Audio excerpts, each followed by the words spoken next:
Hello, good morning class. आज हम पढ़ने जा रहे हैं क्लास 4th का लेसन 4th। हम उसकी बैक एक्सरसाइज करने वाले हैं। लेसन तो हम रीड कर ही चुके थे, तो आप देखिए इसके true false. Multiple choice questions तो हम लास्ट वीडियो में कर चुके हैं। तो देखिए बेटा, the school trip to Agra was for 2 days। क्या जो स्कूल ट्रिप था वो 2 days के लिए था? यस, तो इट मीन्स इसमें क्या आ जाएगा बेटा आपका ट्रू। नेक्स्ट देखिए, Dayal Bagh is also a place in Agra. जो दयाल बाग है, जो एक प्लेस है, क्या वो आगरा के अंदर है? ट्रू, तो इट मीन्स इन दोनों में क्या आएगा बेटा ट्रू और ट्रू। अब आगे देखिए आप, आगे वो क्या कह रहा है, Fatehpur Sikri is made of white marble. क्या जो फतेहपुर सीकरी है वो वाइट मार्बल की बनी हुई है? फॉल्स। द वर्ड मकबरा मीन्स ग्रेव। जो वर्ड मकबरा है मीन्स उसका ही मतलब ग्रेव है? Yes, true. नेक्स्ट देखिए, government of India does not have any role to play in maintenance of the Taj Mahal. क्या गवर्नमेंट कोई मेंटेनेंस पर खर्चा नहीं कर रही ताजमहल की? ये तो रॉन्ग कह रहे हैं, क्योंकि गवर्नमेंट तो बहुत खर्चा करती है ताजमहल के मेंटेनेंस के लिए, उसके रख रखाव के लिए। तो इसमें क्या आ जाएगा फॉल्स। तो मीन्स इसमें हमारा क्या है फॉल्स, ट्रू, फॉल्स। जिन्होंने फिल नहीं किए थे वो बेटा इसको आप फिल कर सकते हैं। अब देखिए आप आगे वो क्या कह रहा है, सिमिलर मीनिंग बताना है हमने। रियोन, रियोन का मतलब क्या हो सकता है? फेमस, ठीक है। Excursions, outing. Magnificent, splendid, frighten, scare. तो देखिए, फेमस, आउटिंग, स्प्लेंडिड, स्केयर।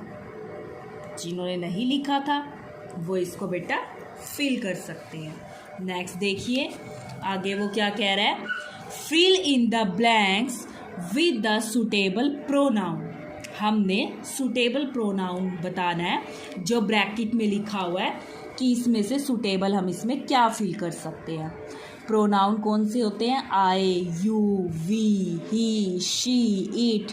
ये सारे हमारे क्या है प्रोनाउन, जो नाउन की जगह पर यूज़ किए जा सकते हैं। जैसे फर्स्ट देखिए, the beautiful roses in that garden are grown by dash, you, me या फिर अस। तो इसमें हमारा क्या आएगा अस। नेक्स्ट देखिए, can I borrow your pencil. तो हमने फिल कर दिया। फर्स्ट वाले में क्या सुटेबल था? अस, और जो नेक्स्ट है उसमें आई और योर। अब आप देखेंगे बेटा, नेक्स्ट देखिए, जो थर्ड उसने हमें दे रखा है, he is riding his bicycle. यानी कि वो राइडिंग कर रहा है उसकी बाईसाइकिल पर, मतलब कि अपनी साइकिल के ऊपर। I will help you with your work. Next देखो, this is my elder sister. Next है, we are going to our house. तो ये तो थे क्या बेटा इसके फिलअप्स। इसकी बैक एक्सरसाइज ख़त्म हो जाती है। आपको ये लर्न करनी है, अच्छे से देखना है, और फिर लर्न करके आपको नोटबुक के ऊपर इनको लिख कर देखना है। अब आप देखिए आगे, देखिए बेटा, अब हम स्टार्ट करने वाले हैं लेसन 5th। लेसन मैं नहीं पढ़ा रही हूँ बिकॉज लेसन बेटा मैं पहले भी आपको पढ़ा चुकी हूँ। जिसको भी लेसन देखना हो वो लास्ट वीडियो में जाकर लेसन की हिंदी देख सकता है। मैं आपको करवाने वाली हूँ उसके डिफ़िकल्ट वर्ड लेसन 5th के। देखिए, इसमें हमारा फर्स्ट वर्ड क्या है? Think, THINK। THINK, think. दोबारा देखिए, अगला वर्ड देखिए आप, नेवर, NEVER, नेवर। नेक्स्ट जो हमारा है बेटा वो है पोयम, POEM, पोयम। नेक्स्ट जो है हमारा बेटा वो है लवली,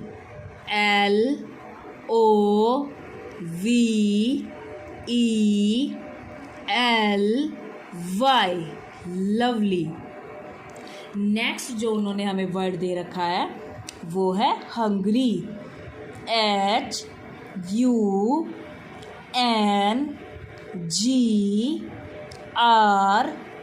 HUNGRY, हंग्री। नेक्स्ट जो है बेटा वो है माउथ,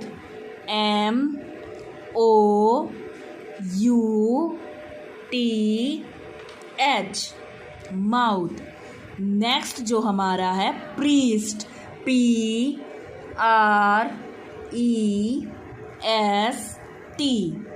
प्रीस्ट। नेक्स्ट जो हमारा दे रखा है अगेंस्ट, AGAINST, अगेंस्ट। नेक्स्ट जो बेटा हमें दे रखा है अर्थ, EARTH, अर्थ। नेक्स्ट जो है बेटा वो है स्वीट, SWEET, स्वीट। नेक्स्ट जो वर्ड है वो है फ्लोइंग, FLOWING,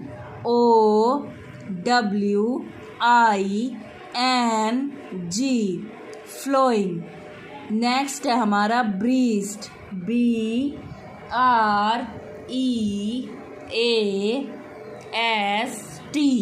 ब्रीस्ट। नेक्स्ट है बेटा हमारा गोड, GOD, गोड। नेक्स्ट जो है बेटा वो है लीफी, LEAFY, लीफी। नेक्स्ट जो है बेटा वो है समर, देखिए बेटा समर,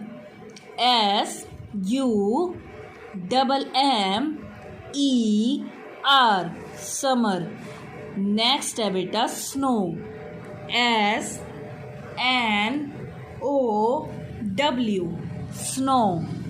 नेक्स्ट है हमारा रोबिन्स,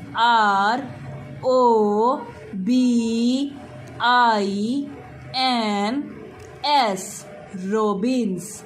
नेक्स्ट है रेन,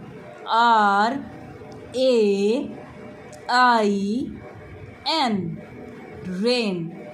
नेक्स्ट है बेटा नेस्ट, NEST, नेस्ट। अगला है हमारा लेन, LAIN, लेन। अब देखिए बेटा आप वर्ड मीनिंग, एक वर्ड है हमारा पोयम, पोयम का मतलब होता है कविता, पोयम कविता। ट्री, ट्री का मतलब होता है पेड़। लवली, लवली का मतलब होता है हमारा प्यारा। तो देखिए बेटा लवली प्यारा, लवली प्यारा। हंग्री भूखा, हंग्री भूखा। आगे देखिए आप, नेक्स्ट हमें क्या दे रखा है, माउथ, माउथ का मुंह, माउथ मुंह। अर्थ पृथ्वी, अर्थ पृथ्वी। गॉड भगवान, गॉड भगवान। समर गर्मी, समर गर्मी। हेयर बाल, हेयर बाल। विद के साथ, विद के साथ। अब आगे देखिए आप, देखिए बेटा, फर्स्ट क्वेश्चन उसने हमें क्या कह रखा है इसमें, व्हाट डज द, देखिए दोबारा, what does the poet feel, what does the poet feel he will never see. The poet feels, the poet feels he will, दोबारा देखिए, the poet feels he will never, he will never be able to, be able to see a poem, see a poem as beautiful as a tree.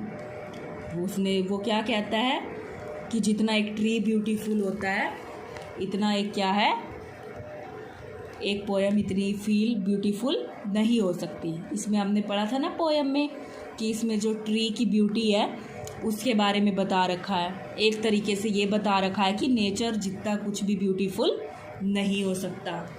तो देखिए, the poet feels he will never, the poet feels he will never be able to see a poem as beautiful as a tree.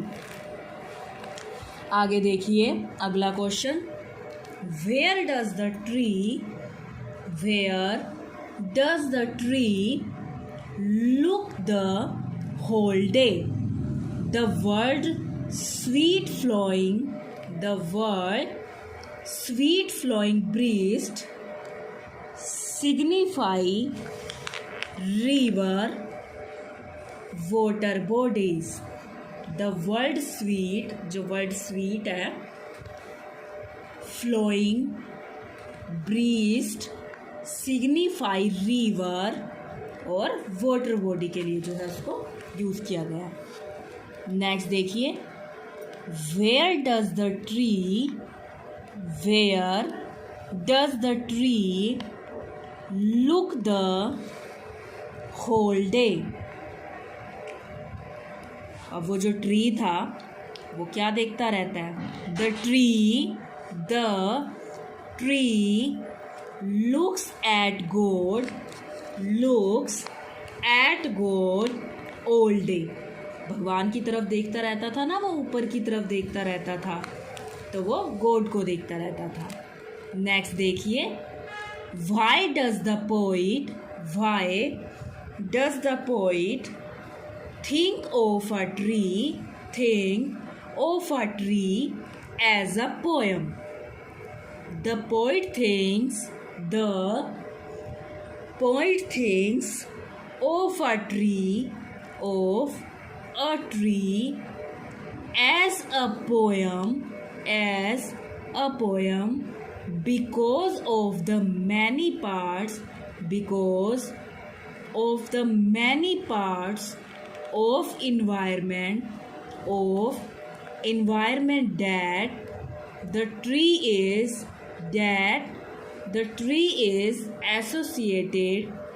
associated with, such as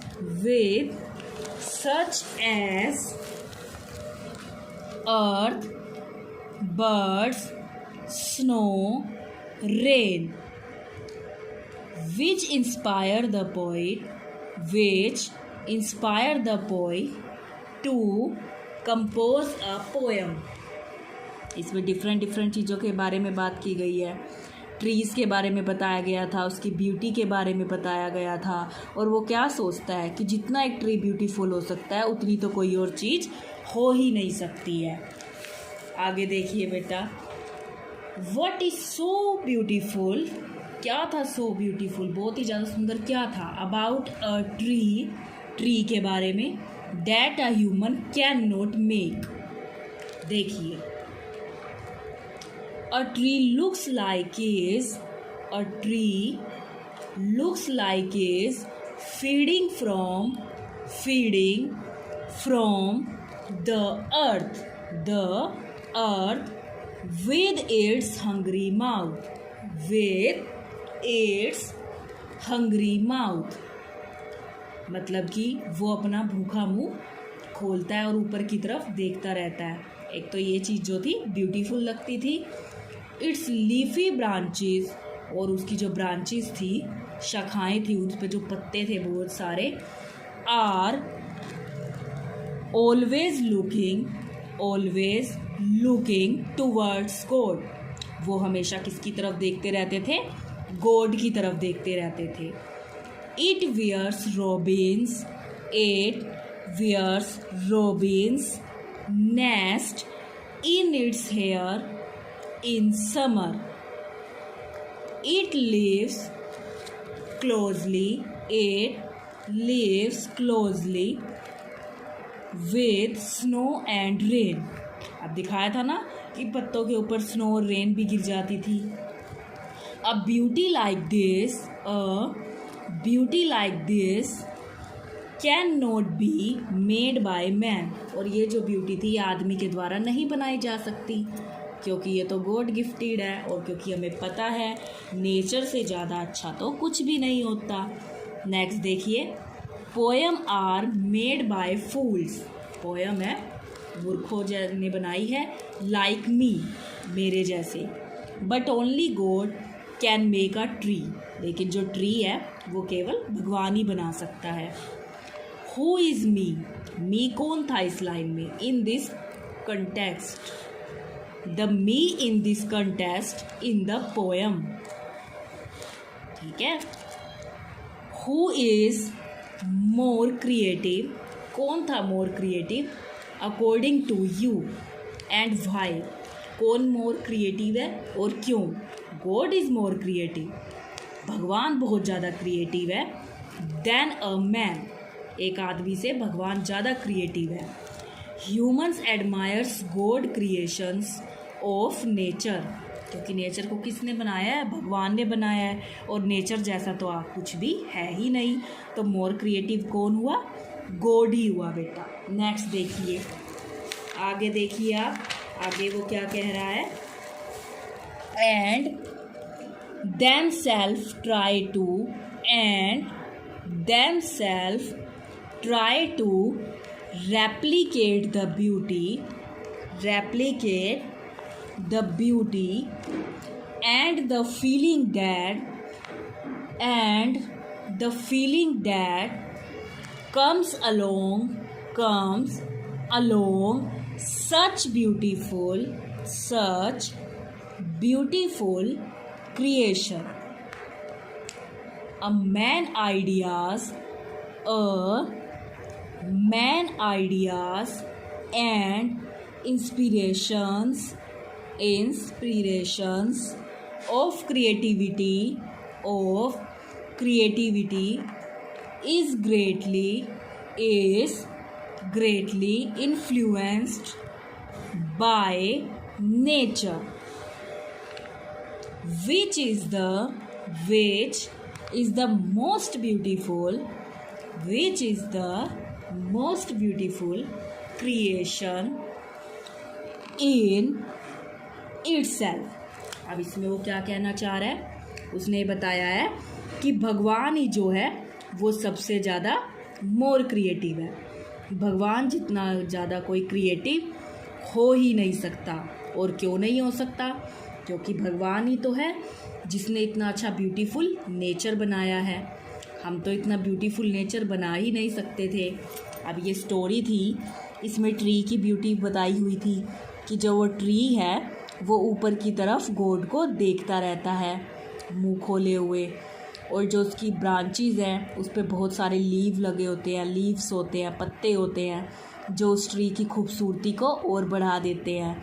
एक तरीके से ये tree का beautiful ही तो बता रखा कि ट्री कितना ब्यूटीफुल लगता है। और जब बर्फ़ होती है विंटर्स के अंदर तो उसके लीव्स के ऊपर स्नो गिर जाती है, जिससे वो क्या होते हैं और भी ज़्यादा ब्यूटीफुल नज़र आता है। और बहुत सारे जो पक्षी होते हैं उसके ऊपर अपना नेस्ट भी बनाते हैं। तो इसमें गॉड के बारे में बताया गया कि गॉड ही सबसे ज़्यादा क्रिएटिव है। अब बेटा आपको ये लेसन अच्छा लर्न करना है इसके क्वेश्चन आंसर्स आपको 2-2 3-3 करके लर्न करने हैं और लर्न करके आपको इसको नोटबुक के ऊपर लिख कर देखना है। Thank you, have a nice day.